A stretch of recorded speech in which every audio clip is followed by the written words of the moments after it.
Ayun, ito oh. Grabe. Ay, wasak.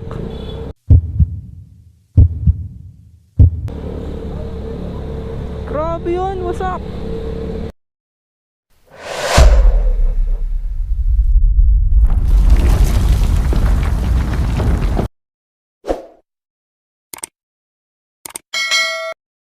Meanwhile.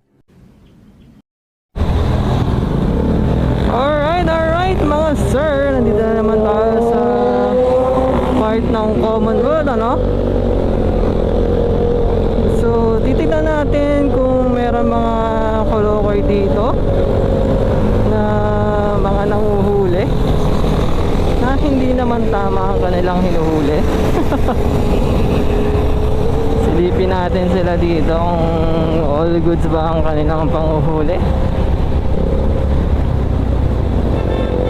Tayo sa part tayo ng ano, part tayo ng Sandigang Bayan. So yun, wala sila dito. So hindi sila nanguhuli ngayon. Siguro mamaya maya pang gabi. Medyo hapon pa lang naman. As of today, bali pauwi na ako. Galing ako sa aking baby boy na si Summer. Pauwi na ako sa bahay. So ang time check natin ngayon is 5:50 ng hapon. Oh no, kaya pala traffic dito. Meron palang nangyari ata na isang aksidente. Aha, bumangga yung truck. Bumangga ba? Oo nga, bumangga nga. Kaya pala sobrang traffic dito. Ayun, ito oh.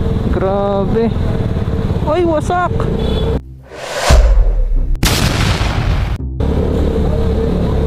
Grabe yun, wasak.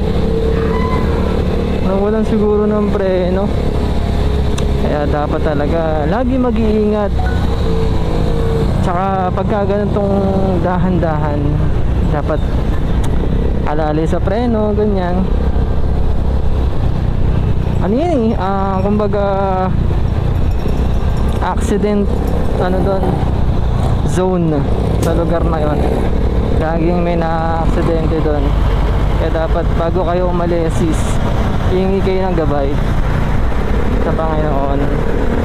Dapat laging ganun.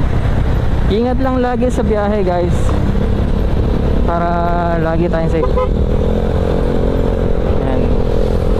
Wawa naman yung driver nun. Tsaka sana walang na aksidente. Walang nasugatan or something.